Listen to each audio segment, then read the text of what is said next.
Alright, I'm ready for this reunion, guys. Let's get into it. I can't do this.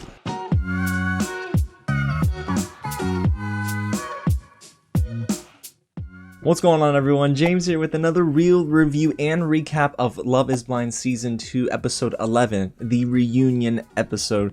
It has been so much fun diving into this entire season and going on this journey with each and every one of you. Now, if you've missed any of my reviews and recaps, you can find them floating around at the top of the screen or in the description below. And if it's your first time here at the channel, welcome to Real James, where I love talking all about movies and TV just like this. So if you do too, go ahead and hit the big red button below, subscribe to the channel, and tap on that bell, and hit the thumbs up button if you've been a fan of Season 2, y'all, because man, this entire season it just kept getting better, which is a good thing. But this reunion might have been the messiest episode yet. And get loud down below and let me know which part of the reunion was your favorite, because yes, we're gonna get into everything from top to bottom with the reunion episode. A lot of things happened, most notably with Shake and Shayna. Oh, there's a lot to get into. So in case you forgot who ended up getting married, Nick and Danielle said I do together at the altar, and Jarrett and Ayana are together. They are a married couple, and you can tell that they both coordinated. They both had on their different matching suits and dresses. You had Ayana and Jarrett in red and black, and then you had Nick and Danielle in that like blue, powder blue kind of combo. So you know, it was nice to see them happy. They didn't spend too much time on both of those couples. They spent time on basically everyone surrounding them, with everyone that didn't work out, and y'all, it got messy. The reunion was a little over an hour, and I was worried at first because there was no live audience, and usually this kind of adds to the drama. You know, with the Bachelor and Bachelorette, with the after the rose ceremonies, they're always a little bit messier with the live audience, especially when they're rooting for someone or booing someone. In this case, Shake would have been booed all episode long. And you can tell right from the start that Shake and Deepti were kind of contentious. There was a little bit of heat between those two. And I don't mean so in a romantic way. I mean that Deepti was still very unhappy with Shake, and she has every right to be, because of the way Shake was even handling himself at the beginning of this episode. He kept interjecting and putting himself into different situations and trying to really give his opinion, and it just kind of showed that he didn't really grow as much as we thought he did, you guys. But Nick and Vanessa Lashey do begin with this love triangle between Natalie, Shayna, and Shayne, and Shayne does apologize for gaslighting Natalie after calling her Shayna. I will tell you that throughout this episode, Shayne was taking some accountability, which was nice to see, but he also was still putting off some of the blame in some instances, which we'll talk about later on. But Natalie, even at the beginning of this episode, definitely looked like she was still very upset. She had the death stare in her eyes at Shayne, but then it became a little bit more emotional, and yeah, we'll definitely talk about that. But man, there were some mistakes that Shayne made, and watching it back in retrospect, it was almost worse. And of course, Shake wanted to put his name into this conversation to start, and then he even said he's standing by the sitting on his shoulders comment, which was incredibly gross. I kept shaking my head, because every time Shake opened his mouth, it made him look worse and worse. But I think it really has, I should say, revealed who he is as a person. Man, this would have been a good opportunity to really, clear your name a little bit, Shake, but instead he kind of dug his own grave a little bit deeper. And of course, as the episode went on, they played some clips, of course, to show the reaction of the contestants' faces and see how they would feel looking back on certain things. One of them was the clip of Shayna and Shayne in the pods, and yeah, Shayne wanted Shayna pretty bad. I'm not gonna lie, y'all. If Shayna told Shayne, hey, I feel XYZ about you, I really don't think Shayne would be with Natalie at all throughout this season. That gotta be a tough pill to swallow, but also, I mean, it's just, dude, if you weren't feeling this way about Natalie, why did you get into it with her in the first place? I digress. Let's move on. I mean, gosh, okay, I've collected myself, I promise. So they start to address these certain relationships throughout this show, and they do begin more specifically with Kyle and Shayna. Kyle has a nose ring now. I mean, the nose rings were popular on set, I guess. So you had Ayana with the nose ring, Kyle with the nose ring, me with the nose ring. No, I'm kidding. That wouldn't happen. But Kyle still feels some type of way about Shayna, because he calls her out about her meeting last minute with Shayne. Clearly, Kyle does not think that Shayna really felt she should have said yes, as we all probably did feel. She probably should have said no, because there was still something there between Shayna and Shayne. So Kyle did feel like he was on the outside looking in the entire time. I mean, Kyle probably should have been a little bit more self-aware to know that Shayna was not going to sacrifice the fact that he didn't have that relationship with God like she did. But also, I think it went a little bit deeper than that. I do think Shayna didn't prefer Kyle. And of course, Shake has to inject with his own opinion. Yet again, this happened pretty often throughout the episode, guys. But man, Shayne and Shake were not getting along. And it's at this moment where Sal calls out Shake too. Sal couldn't deal with it, bro. He was sitting quiet for a little while, but he got upset at Shake, as did so many people. And there was one defining moment that we will talk about too. But definitely Shake was getting on everyone's bad side, because I think he was just trying to make himself the center of attention, which is totally narcissistic of him to do. But yeah, man, Shake he should have just been quiet till he was called upon. So then they transition to the love triangle between Ayanna, Mallory, and Jarrett. And let me just tell y'all, Ayanna's hair was looking great. I think Vanessa Lachey called it out too and said, like, girl, your hair looks good. And it did look good. So I think it's interesting because, like, there were some sweet moments here, but then they kept, piggybacking off of moments that were not as sweet. And this was one of the love triangles that it didn't work, and it was one of the more awkward moments of the reunion because they were watching back the conversation between Mallory and Jarrett. And y'all, ugh. Not only was it awkward just to watch the clip in context with everything that happened this season, but then Sal calls out Jarrett and Mallory. I don't blame him for calling them out because this is probably the first time Sal really understood exactly what was said, or when he first watched it back, that's when he understood.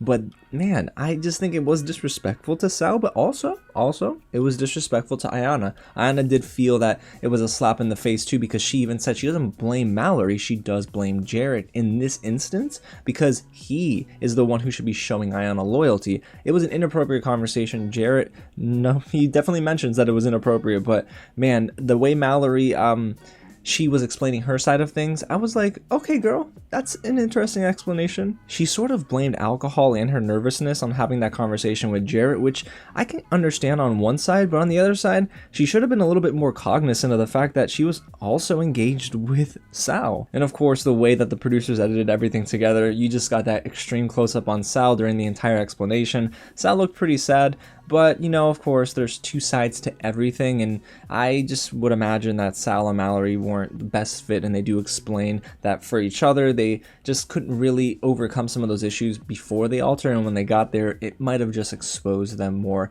than it actually put them down and out of sight, out of mind. So they had a lot to work through, and they tried. I mean, I think they even said that they dated afterwards, and it just never worked out. So now we move on to Nick and Danielle, and it was amazing to hear that Nick said that they're in couples therapy. I know all y'all were in my comments, and I was too, don't worry, I was replying to you guys, and we said that they needed couples therapy, and I'm glad that they're getting it because it seems like it's working. They seem like they're much more compatible now than they did before and during the actual season. So it was cool to see a little home video that they put together, where first person view from Danielle. They went through Nick's apartment and they basically are fully moved in together. Yes, Danielle has a lot of clothes that they have to figure out a spot for, but they were teasing the whole thing about the costumes, that apparently Nick likes wearing costumes now. It was like ranch dressing or something like that.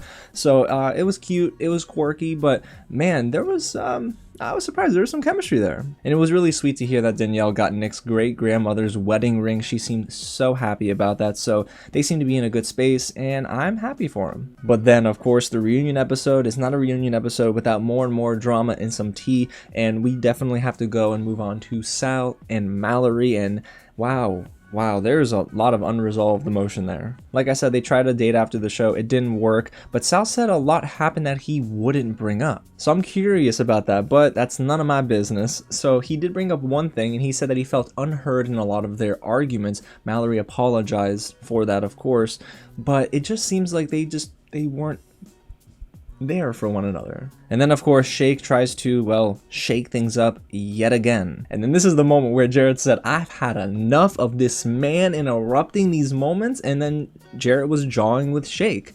And I actually really appreciate that because it was time for someone to tell Shake, I'm gonna put you in your place, you need to sit down and shut up, because enough is enough. It's not even his time yet, but he kept trying to, I guess, clear his name to a degree or justify his actions, but dude, no one asked for your opinion yet. So I love this transition by Vanessa Lachey where she's like, you know what, alright, we're gonna move on from Sal and Mallory because clearly Shake wants to be the center of attention. So they get to Deepti and Shake's, well, failed relationship. And this is where I think the reunion began to get at its most contentious. It was at the most heated in this moment, and we'll talk about why right now. So Shake essentially equated marriage with making a big purchase. Deepti was rolling her eyes, as was I, because that sounded shallow, and you know what?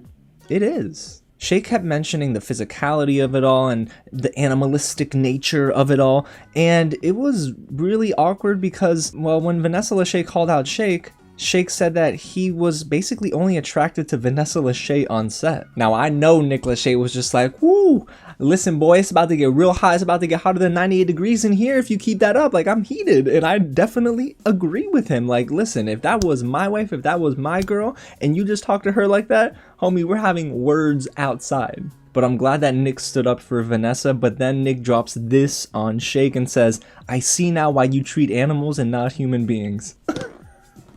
Y'all, I nearly fell out of bed. I was so shocked when he said that because I usually see Nick in this show, at least, or in most instances, he's pretty controlled. Him and Vanessa have an amazing chemistry together. But you know what? Enough is enough. Nick, I'm so happy you had words with him on set. I mean, listen, that line was probably one of the best lines of the entire season. And Shake says that the vet community is not going to like this, but homie, you got more to worry about than the vet community because you are looking like a complete tool. And what's worse, you guys, apparently everything that we saw between Shake, Deepti, and what Shake was saying to the other contestants, apparently that was the watered down version. Shake said more things behind Deepti's back that we're not privy to. So you can only imagine and wonder what he said. But to me, Shake is not only a villain, he's just not a good guy. Like, I hope he changes, of course. I hope he learns from this experience. But throughout this entire reunion episode, it's like he just continued to trend downward, and he just never showed any sort of remorse, any sort of guilt. And he even says at one point, you know what I learned? That this is the wrong show for me. Homie, you knew about it before you signed up. Like, why did you even show up? But it was interesting to hear that when they got back on track, of course, that Shayne and Jarrett told Deepti not to marry Shake. And you know what? Good for them. And I actually really like that Deepti, basically they had her back throughout everything. So Deepti had that support system throughout the show, and she had, like, you know, she was just glowing, I think, on this episode because she was getting all this positive praise. So she felt good, and she should feel good because she made the right decision to get out of that, because Shake, to me, incredibly toxic as a human being. So imagine being married to that. I can't. Alrighty, let's get back on track. We're in the home stretch for the reunion episode, and Kyle and Shayna were addressed next. Now, a lot of this had already been spoken about prior to this segment in the reunion, so I won't dive into it too much. Basically, Shayna, she should have said no, and Kyle basically was still mad at Shayna, but then Kyle drops a bombshell that I didn't know about. Maybe y'all did, correct me if I'm wrong in the comments, but they didn't really bring this up during the show.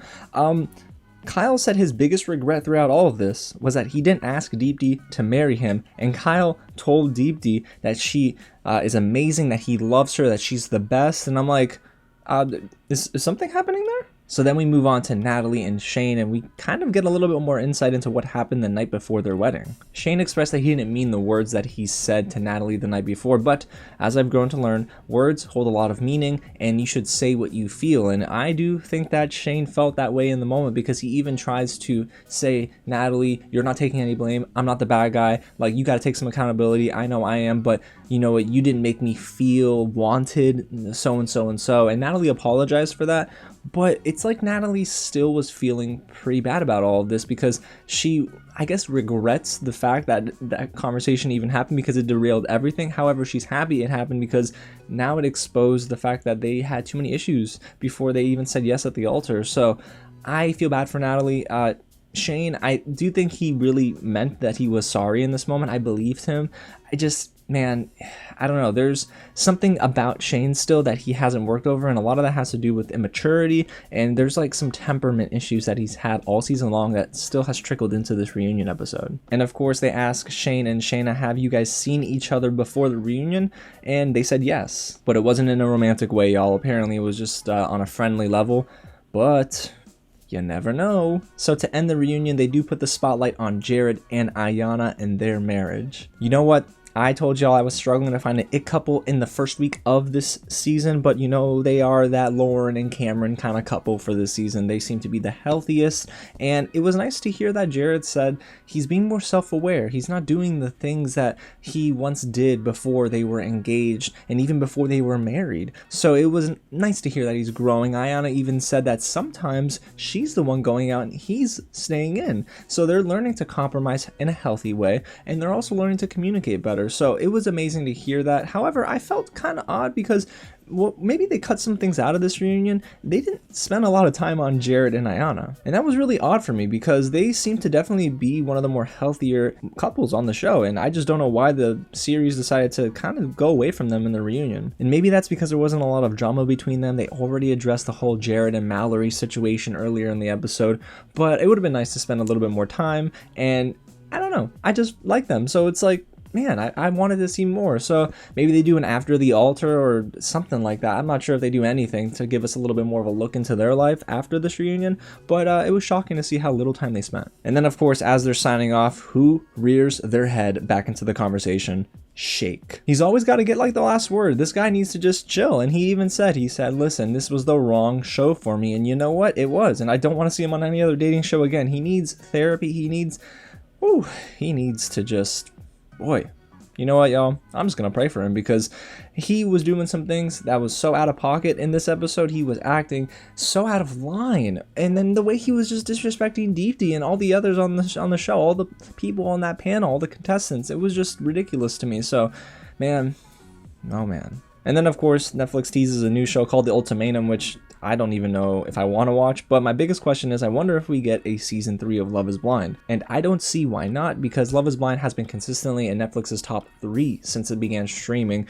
all those weeks ago. So there you have it, guys. That is my real review and recap of the Love is Blind episode 11 reunion episode. This season, again, has been so much fun, but again, I'm not done talking about reality TV and all this drama. So whenever that next big thing shows up on Netflix, y'all, we're going to be discussing it here on the channel. So you're going to want to get subscribed and hit the big red button below. Tap on that bell and hit the thumbs up button if you've enjoyed this journey with me. Thank you again so much for all your engagement. It's been great. These videos have been so much fun to make, and get loud down below in the comments and let me know what you think of Shake.